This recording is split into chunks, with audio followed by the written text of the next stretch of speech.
আমি দেখতে আর একটু সুন্দর হলে কি এমন ক্ষতি হতো? বেঁচে থাকতে দেখতে কালো ছিলাম, ভেবেছিলাম মরার পরে শাকচুন্নি হয়ে দেখবো সবাই আমার মতো দেখতে, কিন্তু এখানেও দেখি সবাই আমার তুলনায় দেখতে ভালো।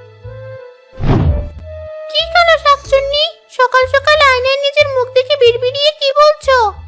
কি আর বলবো, নিজেকে নিজের দুঃখের কথা শোনাই। শাকচুন্নি হয়েও আমি সবার থেকে আলাদা।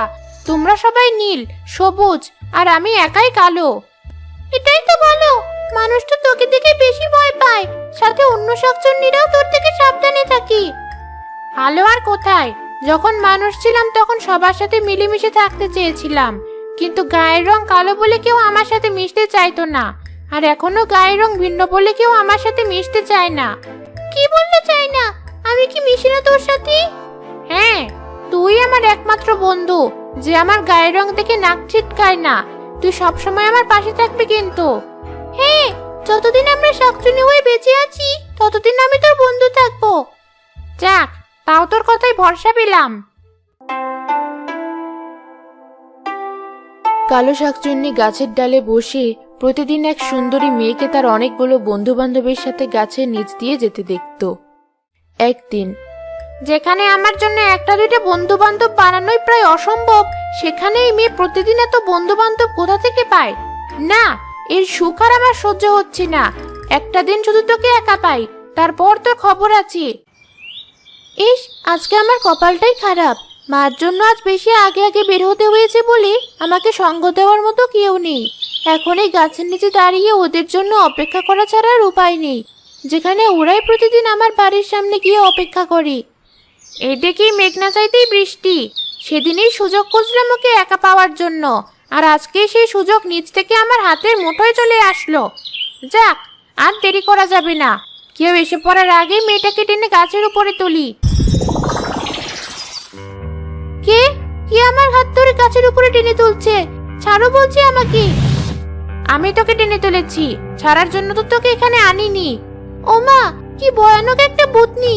ভূতনি যে এমন ভয়ানক হয় সেটা আগে জানা ছিল না আমার। আমাকে প্রাণে মেরো না, ছেড়ে দাও আমাকে। আমি শাকচুন্নি, আর হ্যাঁ, আমার মতো ভয়ানক শাকচুন্নি তুই আর কোথাও খুঁজে পাবি না। অন্য শাকচুন্নিদের ভেতরেও আমি সবচেয়ে বেশি ভয়ানক। অনেক আনন্দে তোর বন্ধু বান্ধবদের সাথে এতদিন জীবন কাটিয়েছিস তুই, আজ থেকে তোর সব আনন্দ শেষ। এবার আমার হাতে মরার পালা তোর।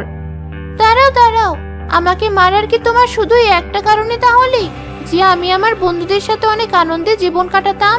হ্যাঁ, আমি সারা জীবন বন্ধু বান্ধব ছাড়া কাটিয়েছি।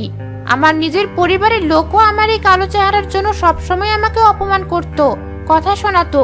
এই শাকচুন্নি সমাজের শাকচুন্নিরাও আমার এই কালো চেহারার জন্য আমাকে দেখে ভয় পায়, আমার সাথে মিশতে চায় না। তাই বলে তুমি আমাকে মারবি? আমাকে মেরে তোমার কি লাভ বলো? অনেক লাভ। তোকে মারলে আমাকে প্রতিদিন আমার গাছের নিচে তোর বন্ধুদের সাথে হাসাহাসি করতে দেখতে হবে না, তাই আর হিংসাও লাগবে না। আমি আর তোমার গাছের নিচে আমার বন্ধুদের সাথে হাসাহাসি করব না। এবার আমাকে ছেড়ে দাও। না, তুই আমার গাছের নিচ দিয়ে হাসাহাসি করতে করতে না গেলেও অন্য কোথাও তো ঠিকই আসবি। তোর কথা যতবার আমার মনে পড়বে ততবারই আমার মেজাজ খারাপ হবে। এর থেকে তোকে মেরে ফেলাই উত্তম। আচ্ছা, এক কাজ করলে কেমন হয়? আমি যদি তোমাকে মানুষ আর শাকচুন্নি দুই দলের সাথে বন্ধুত্ব করার সুযোগ করে দেই, তাহলে তো আর তোমার আমাকে দেখে হিংসে লাগবে না। তুই কি নিজের জীবন বাঁচানোর জন্য এখন আমাকে মিথ্যে বলে বোকা বানাতে চাইছিস? না না, আমি একদম সত্যি কথা বলছি। আমি যদি আমার কথা না রাখতে পারি, তোমার যখন ইচ্ছা হয় তখন তুমি আমাকে মারতে পারো। আমাকে মারার আগে একটা সুযোগ দাও। ঠিক আছে, বল তাহলে আমাকে কি করতে হবে? আপাতত কিছুই না, আমাকে আজ শুধু সুস্থভাবে বাসায় যেতে দাও। কাল আমি ঠিক এই সময়ে তোমার সাথে দেখা করতে আসব। কাল আসবি তো? যদি না আসিস? হ্যাঁ, জানি তুমি আমাকে প্রাণে মেরে ফেলবে। আমি কাল এই সময়ে আসব, তুমি আমার জন্য এখানে অপেক্ষা করো। ঠিক আছে, যা, আজকের মতো তোকে ছেড়ে দিলাম। কাল আমাকে বেশিক্ষণ অপেক্ষা করাস না। আচ্ছা, আমি তাহলে আজ আসি।